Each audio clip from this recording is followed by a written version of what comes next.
Returns on time invested. మనం ఒక సమయము ఒక పని కోసం కేటాయిస్తున్నప్పుడు ఒక విషయం ఖచ్చితంగా ఆలోచించాలి. జీవితంలో ఎదగాలనుకున్న వాళ్ళకి చెప్తున్నాను నేను ఇది. ఎక్కడ వేసిన గొంగలు అక్కడే ఉంటా, నాకేం ఫరక్ పడదు అంటే okay. Returns on time invested. మీరు టైం అన్నది ఖర్చు పెట్టడం కాదు, ఇన్వెస్ట్ చేస్తున్నారు అన్న భావన మీకు రావాలి.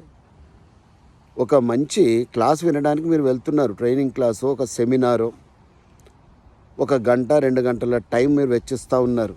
ఇంటి నుంచి ప్రయాణం అదొక అరగంట, రిటర్న్ అరగంట, 3 అవర్స్ మీరు స్పెండ్ చేస్తున్నారు అనుకోండి. ఆ 2 అవర్స్ క్లాస్ ఎప్పుడైతే వింటున్నారో ఎంత ఆసక్తితో వినాలి అంటే ప్రతిదీ కూడా నేర్చుకోవడానికి మీరు తహతహలాడాలి అన్నమాట. ఎందుకంటే 2 గంటల సమయాన్ని మరి తిరిగి తెచ్చుకోలేటువంటి సమయాన్ని మీరు అక్కడ ఇన్వెస్ట్ చేస్తున్నారు. ఖర్చు పెట్టడానికి కాదు మీరు వెళ్ళేది. సో దానికి తగ్గ ఫలితం నాకు వస్తుందా జీవితంలో అని ఆలోచించాలి ఏ పని చేసినా సరే. అలాగే రిటర్న్స్ ఆన్ మనీ ఇన్వెస్టెడ్. డబ్బు ఏదైతే మనము ఇన్వెస్ట్ చేస్తున్నామో దాని ద్వారా రిటర్న్స్ అన్నవి ఏ ప్రకారంగా వస్తున్నాయి, మనకి ఏ ప్రకారంగా వచ్చే అవకాశం ఉంది అని అన్ని రకాలుగా అన్ని కోణాల్లో ఆలోచించి డబ్బుని మనం ఇన్వెస్ట్ చేయాలి.